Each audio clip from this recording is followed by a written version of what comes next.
লা ইলাহা ইল্লাল্লাহর মানে কি? আল্লাহ ছাড়া কোনো মাবুদ নাই, এই কথা মনে প্রাণে বিশ্বাস করা। তো এখান থেকেই মুহাদ্দিসিনে কেরাম, ফুকায়ে কেরাম, ওলামায়ে কেরাম ইমানের ব্যাখ্যা করছেন, তিনটা জিনিসের সমন্বয়ে একসাথে যদি পাওয়া যায় কোনো ব্যক্তির ভিতরে, তাহলে বোঝা গেল সে ইমানদার। তিনটা জিনিসের নাম: এক নাম্বার ইকরার বিল লিসান, দ্বিতীয় নাম্বার তাসদীক বিল জিনান, তিন নাম্বার আমালুন বিল আরকান। এই তিন জিনিস একসাথে যদি কোনো ব্যক্তির ভিতরে পাওয়া যায়, তাহলে সে প্রকৃত মুমিন, সে ইমানদার। প্রথমটা হলো ইকরার বিল লিসান, জবানে স্বীকার করা, জবানে উচ্চারণ করা, লা ইলাহা ইল্লাল্লাহ, আল্লাহ ছাড়া কোনো মাবুদ নাই, আর রাসূল করিম সাল্লাল্লাহু আলাইহি সাল্লাম আল্লাহর বার্তাবাহক বান্দা এবং তার রাসূল। আরেকটা হচ্ছে তাসদীক বিল জিনান, যেটা মুখে আমি স্বীকার করতেছি ওইটা অন্তরেও বিশ্বাস করা।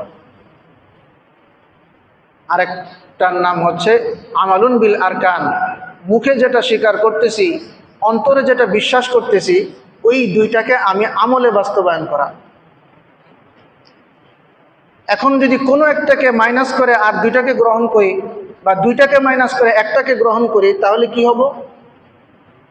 তাহলে হব, যদি আমি ইকরার বিল লিসানকে শুধু গ্রহণ করি, মুখে স্বীকার করলাম আল্লাহ এক, কিন্তু অন্তরে বিশ্বাস করলাম না, আবার আমলে বাস্তবায়ন করলাম, তাহলে ছাড়লাম কোনটা?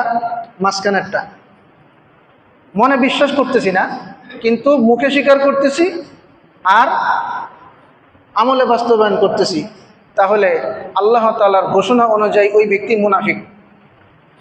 সূরাতুল মুনাফিকুন 28 নম্বর পারায় আল্লাহ তাআলা বলেন, ইযা জাআকাল মুনাফিকুনা ক্বালু নাশহাদু ইন্নাকা লারাসূলুল্লাহ ওয়াল্লাহু ইয়া'লামু ইন্নাকা লারাসূলুহু ওয়াল্লাহু ইয়াশহাদু ইন্নাল মুনাফিকিনা লাকাযিবুন। আল্লাহ তাআলা বলেন, ইযা জাআকাল মুনাফিকুন, হে নবী, যখন মুনাফিকরা আপনার কাছে আসে, ক্বালু, তারা বলে মুখে, নাশহাদু আন্নাকা রাসূলুল্লাহ, আমরা সাক্ষ্য দিচ্ছি যে আপনি আল্লাহর রাসূল। আল্লাহ বলেন, তারা তাদের এই আল্লাহু ইয়াশহাদু ইন্নাল মুনাফিকিনা লাকাযিবুন, আল্লাহ নিজে বলতেছেন যে তারা যে মুখে সাক্ষ্য দিচ্ছে, এই ব্যাপারে তারা মিথ্যাবাদী, কারণ তাদের অন্তরে আপনি নাই, অন্তরে আমি আল্লাহ নাই, কিন্তু আবার আপনার পিছনে নামাজ পড়তেছে। রাসূল করিম সাল্লাল্লাহু আলাইহি সাল্লামের যুগে যে মুনাফিক সর্দার ছিল, তার নাম ছিল আব্দুল্লাহ ইবনে উবাই ইবনে সুলুল, সে আল্লাহর রাসূলের পিছনে বরাবর সবসময় নামাজ পড়ত। তাহলে তার মুখে স্বীকার ছিল আল্লাহ রাসূল, আল্লাহ এক, আমলেও বাস্তবায়ন ছিল, সবসময় নামাজ পড়তো আল্লাহ রাসূলের পিছনে, কিন্তু অন্তরে বিশ্বাস করত না, এই জন্য তারা মুনাফিক। তো তার মানে বোঝা গেল, যদি মাঝখানেটা বাদ দেই, প্রথমটা আর তৃতীয়টা আমি গ্রহণ করি, তাহলে আমি মুনাফিক হয়ে গেলাম। কিন্তু যদি মুখে স্বীকার করলাম, অন্তরেও বিশ্বাস করলাম, কিন্তু আমলে বাস্তবায়ন করলাম না, আমি দাবি করি আমি আল্লাহকে মানি, আমি দাবি করি আমি রাসূলকে মানি, আমার মনেও বিশ্বাস করি সব কিছু, কিন্তু আমি নামাজে আসি না। আল্লাহ আমাকে সুদ খাইতে নিষেধ করছেন, কিন্তু সুদ খাই।